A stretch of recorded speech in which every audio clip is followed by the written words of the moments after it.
हम लोग एक माँ की कहानी सुनेंगे। माँ तुम ऐसी होती हैं। बिमल बहुत परेशान था।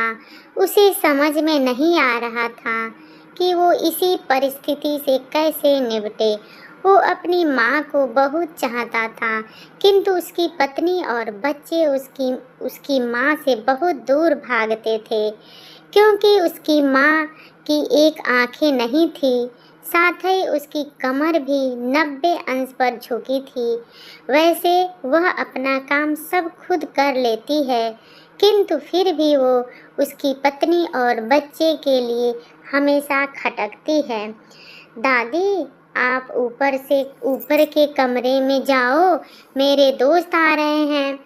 बिमल के बेटे अखिल ने बड़े बेरुखी से कहा। माँ बेटा, मैं तो यहाँ बहुत दूर बैठी हूँ। बिमल की माँ ने बहुत प्यार से कहा। नहीं, आप उनके सामने मत रहो, मुझे चिढ़ाते हैं। अखिल ने जोर से डांटते हुए कहा। क्या हुआ अखिल, क्यों चिल्ला रहे हो? बिमल की पत्नी कामनी ने किचन से ही आवाज लगाई। देखो ना माँ, ये दादी यही ड्राइंग रूम में बैठी हैं और मेरे दोस्त आ रहे हैं। अखिल ने शिकायत भरे लहजे में कहा। माँ जी, आप ऊपर चली जाओ। क्यों क्यों हम लोगों को लजवाती हो? कामनी के ने बेटे का पक्ष लेते हुए कहा। बेचारी सरस्वती चुपचाप उठकर जीने के सहारे ऊपर जाने लगी। कमर झुकी होने के कारण उन्हें ऊपर चढ़ने में बहुत परेशानी हो रही थी, किंतु वो पूरी ताकत से ऊपर के एक अकेले कोने वाले कमरे में जाकर बैठ गई। बिमल बाजू के कमरे में सब सुन रहा था। उसे कष्ट हो रहा था कि उसकी माँ को अपमानित होना पड़ रहा है, किंतु वो असहाय था। अगर वो कुछ कहता है तो पत्नी और बच्चे उसका विरोध करने लगते हैं। दूसरे उनके तर्क भी सही लगते हैं, चूँकि वो एक प्रशासनिक अधिकारी था। उसका सामाजिक स्तर बहुत ऊंचा था। उसकी ससुराल भी एक उच्च घराने में थी, अतः वह चुपचाप इस तरह हर दिन अपनी माँ को अपमानित होते देखता रहता था। रात को बिमल की पत्नी ने कहा। देखो जी, अब कुछ करो। कल कलेक्टर साहब की पत्नी आई थी। माँ जी अपनी देसी धुन धारा में उनसे मिली। मुझे बहुत शर्म आ रही थी, बताते हुए कि ये मेरी सास हैं। मैंने कह दिया कि दूर की रिश्तेदार हैं, इलाज करवाने आई हैं। बिमल को रोना आ गया, किंतु फिर भी वह चुप रहा। उसे समझ में नहीं आ रहा था कि वो क्या करे। अपने बेटे की मन स्थिति को सरस्वती अच्छी तरह से जानती थी और बेटे को कोई कष्ट ना हो, इसलिए वो हर बात को चुपचाप सह लेती थी। बिमल बहुत उदास रहने लगा। एक तरफ परिवार और एक तरफ सामाजिक स्तर पर जीने की प्रतिबद्धता थी, तो दूसरी ओर माँ की। अखिल माँ से अपने बेटे की यह हालत नहीं देखी गई। एक दिन उसने अपने बेटे से कहा। बिमल, बहुत दिन हो गए हैं, मैं अपने गांव जाना चाहती हूँ, मुझे वहाँ पहुँचा दो। मेरा यहाँ मन नहीं लग रहा है। किंतु माँ, वहाँ तो कोई है नहीं, तुम्हारी देखभाल करने के लिए कौन करेगा? बिमल ने आश्चर्य से पूछा। अरे, सब गांव वाले तो हैं और तुम्हारे मामा जी तो इसी गांव में रहते हैं, और फिर हम सारी व्यवस्थाएं कर आएंगे। न कामनी को तो जैसे मन की मुराद मिल गई हो। हाँ बेटा, बहू सही कह रही है, सरस्वती ने लंबी सांस लेते हुए कहा।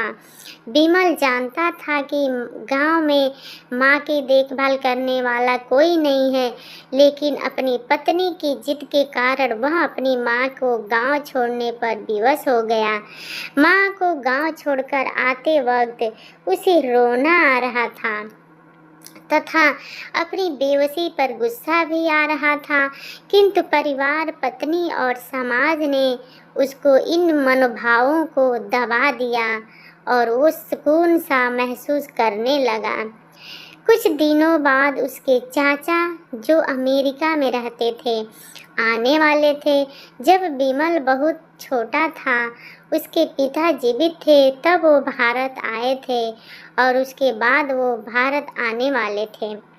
पूरा परिवार और आस पड़ोस बहुत उत्साहित था। अमेरिका से बिमल के डॉक्टर चाचा आ रहे थे। डॉक्टर रमेश ने जैसे ही घर में कदम रखा, सबने मिलकर बहुत उत्साह से उनका स्वागत किया। क्यों बिमल भाभी नहीं दिख रही हैं? कहा। डॉक्टर रमेश ने उत्सुकता पूर्वक पूछा। जी वो गांव में रहती हैं, यहाँ उनका मन नहीं लग रहा, कामनी ने सपाट लहजे में उत्तर दिया। डॉक्टर रमेश ने बिमल की ओर देखा तो बिमल ने अपनी आंखें झुका ली। डॉक्टर रमेश सब समझ गए।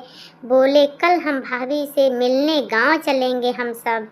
दूसरे दिन सभी लोग गांव के घर में पहुंचे देखा कि सरस्वती को बहुत तेज बुखार है और वो पलंग पर असहाय पड़ी हैं। डॉक्टर रमेश दौड़कर सरस्वती के पास गए, उनके पैर छूकर रोने लगे। सरस्वती की ये हालत उनकी कल्पना से परे थी। वाह बेटा बिमल, तूने तो नाम उजागर कर दिया। अपनी माँ की ये हालत देखकर तुझे तो शर्म भी नहीं आ रही होगी। डॉक्टर रमेश ने बिमल को लगभग डांटते हुए कहा। नहीं देवर जी, बिमल का कोई दोष नहीं है, मैं खुद गांव आई थी। सरस्वती ने अपने बेटे का बचाव किया। मुझे सब पता चल गया। भाभी आप चुप रहो। क्यों क्यों बहू, तुम्हें अपनी सास की कुरूपता पसंद नहीं है? समाज में तुम्हें नीचा देखना पड़ता है ना? डॉक्टर रमेश ने कामनी की ओर व्यंग से देखा। कामनी निरंतर देखकर बिमल को देखने लगी। आज तुम जिस सामाजिक स्तर पर हो वो उन्हीं के संघर्षों की देन है। और बेटा बिमल, तुम्हें शायद मालूम न हो कि बचपन में जब तुम 1 साल के थे तब छत से नीचे गिरने के कारण तुम्हारी एक आंखें फूट गई थी और तुम्हारी रीढ़ की हड्डी में भी समस्या थी। तब तुम्हारी इस कुरूपता माँ ने अपनी एक आंखें और अपनी बोन मेरो तुम्हें देकर इतना सुंदर स्वरूप दिया था। कामनी बेटा, इतने सालों तक संघर्ष करके बेटे को प्रशासनिक अधिकारी बनाने वाली इस संघर्षशील औरत की तुम लोगों ने यह दशा कर दी। तुम्हें ईश्वर कभी माफ नहीं करेगा। डॉक्टर रमेश की आंखों में आंसू जलाधारा बह रही थी। अब भाभी आप मेरे साथ अमेरिका जाएंगी, यहाँ इन स्वार्थी लोगों के बीच नहीं रहेंगी। डॉक्टर ने सरस्वती से ये कहा। बिमल को तो काटो तो खून नहीं था। डॉक्टर रमेश जो उसके चाचा थे, उन्होंने जो राज बताया उसके बाद तो बिमल को यही लग रहा था कि उससे ज़्यादा पापी इंसान इस दुनिया में कोई और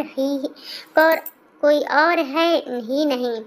यह दौड़ता गया और माँ सरस्वती के कदमों में लिपट गया। माँ मेरा अपराध अक्षम्य है। मैं जानबूझकर चुप्पी साधे रहा, आपका अपमान करता रहा। अब सिर्फ आप ही उस घर में मेरे साथ रहेंगी और कोई नहीं। बिमल ने आग्नेय दृष्टि से अपनी पत्नी और बच्चों को देखा। कामनी को भी बहुत पछतावा हो रहा था, किंतु उसकी हिम्मत नहीं हो रही थी कि वो सरस्वती से आंखें मिला सके। सरस्वती ने कामनी की मन स्थिति को समझकर उसको पुचकारते हुए अपने पास बुलाया और बिमल को डांटते हुए कहा, खबरदार जो मेरी बहू को मुझसे अलग करने की कोशिश की तो तुझे ही घर से बाहर निकाल दूंगी। कामनी और बच्चों ने सरस्वती के पैर पड़ते हुए अपने व्यवहार पर माफ़ी मांगी और माँ के हृदय ने सबको माफ़ कर दिया। थैंक यू दोस्तों। अगर ये कहानी आप लोगों को थोड़ा सा भी अच्छा लगे तो इस कहानी पे लाइक करिए, सब्सक्राइब करिए, कमेंट करिए और शेयर करना बिल्कुल ना भूलें दोस्तों। Thank you.